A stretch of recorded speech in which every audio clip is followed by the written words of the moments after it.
Architects aren't really working with objects any longer. We're tending to think much more about how to create environments and interactive experiences.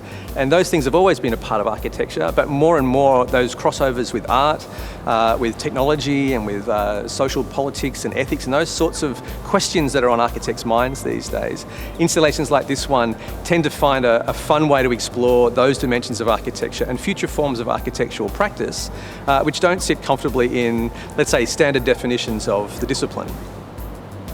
The beach for this year's Sydney Festival is an extraordinary installation. In this enormous space that we're standing in at the Cutaway down at Barangaroo, there will be about 1 million white balls will be brought into this space as a giant kind of ball pit, really.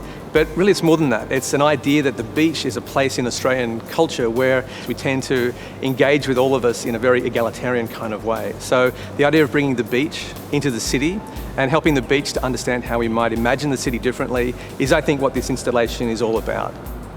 Snarkitecture have developed a type of aesthetic which is very minimal, very white on white kind of palette with very delicate use of colour just to highlight certain moments. And in an installation like this at the beach, which is very white, the colour that comes to the installation is the colour we bring with us. So what the colour does is signals where that interaction is happening, who's there in the room.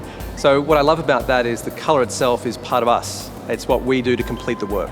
I think there's also a lovely phrase that comes from an art group from 1968, Sous le plave, la plage, which means under the pavement is the beach.